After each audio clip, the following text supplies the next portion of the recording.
Hey y'all, Kellye Media here with another thing older Black women should tell younger Black women but don't. Girls, assume good intent. When I say assume good intent, I want you to know it's not something that I have always done. It's a lesson that I learned fairly late in life, but it's one that has significant value and I wanted to share it with you. Now I say assume good intent and I'm thinking more so about the workplace than I am anywhere else, but it definitely is applicable across a wide variety of scenarios, spaces, etc. I've had some issues at work. I know, it's absolutely shocking, but it's true. I have gone through so many jobs and it's not uncommon for Black women to cycle in and out of jobs quite frequently because of sexism, because of gender bias, because of this, because of that. But I posit that it may also be because of our attitudes.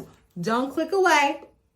Hear me out. I have never been let go from a job because of performance. Yet, anytime the business suffers any kind of setback, my Black ass is one of the first people to go. And I think part of it is because I work in marketing, content, PR. Those are the things that businesses tend to cut first because they see them as expendable. But it's also because I have a huge personality. And as skilled as I am at communicating, I'm not always, or I have not been as skilled at the interpersonal aspect of working with other people. Not that I don't get along with people. It's just that I think as a Black woman, it's almost easier for you to offend people, especially if you have a big personality like I do. And so it's more important for you to take care in workspaces. What usually happens for me is everybody loves me when they first start. Oh, they think you're so smart. They think you're this, they think you're that. But then you move from pet to threat and they realize that this bitch is shining so bright, she may eclipse me. The problem comes in with the attitude on your part or on my part when this has happened to me a couple times. So I start going into organizations masking. I'm trying to be what I think they want. I'm trying to do everything I can to not just perform, but to handle these interpersonal challenges, the relationship building, that sort of thing. But when you're masking, it almost never works. And it was a term that one of my good friends, she's the one who brought it to my attention. She said, Kellye, you're so skilled, you're so this, you're so that, but you just don't have a good attitude. You go into these companies, it starts to go wrong because people can see behind your mask that you really don't like them, that you don't trust them, etc. So let's start with a definition because you know your internet auntie loves definitions. In psychology and mental health, masking refers to the act of concealing or suppressing one's true emotions, thoughts, or behaviors to conform to societal expectations or avoid negative judgment. Sound familiar? Masking is mentally and emotionally exhausting and can lead to stress, anxiety, or burnout. Masking takes a lot of energy. When you're going into an organization and you assume rightly or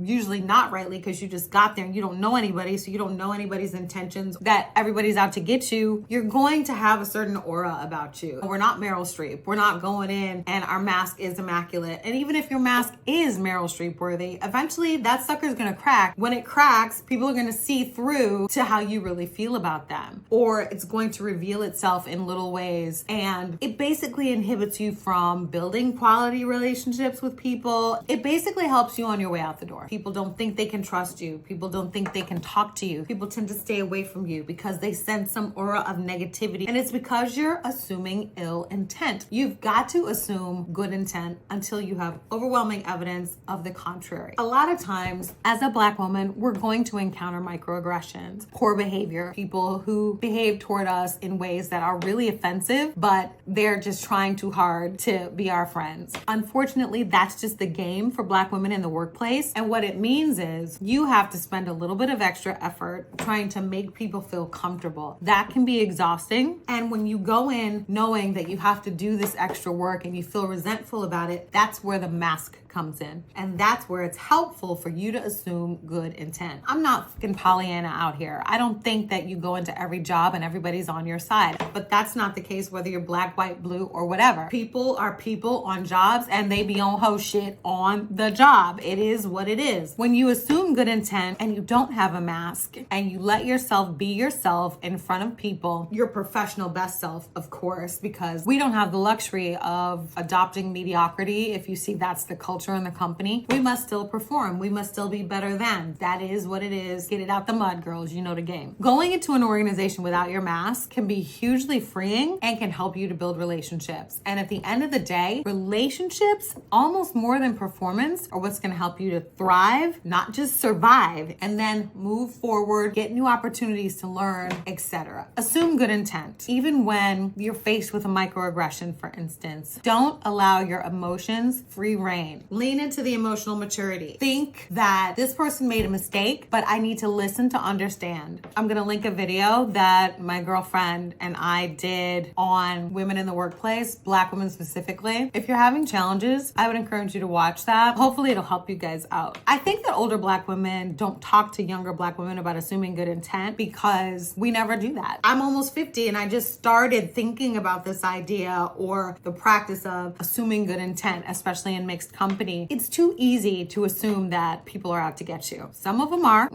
Like I said, we ain't Pollyanna over here. We know the game and we know how to play because we play to win. But don't always assume that everybody's on ho shit all the time, because when you do, you tend to put on a coat of armor. And this isn't the coat that you switch in and out of personal and professional. This is a coat that's almost full of spikes, and it serves as a defense mechanism to keep people away from you, but you don't really want to keep everyone away from you at the job. You need people to like you. You need to be seen as friendly, approachable, and when you're masking and when you don't assume good intent, a lot of times that goes right out the window. Think about this idea of masking and whether or not you might be wearing one at your workplace and whether or not it's serving you. And that ends my TED Talk for today. I'll see y'all tomorrow.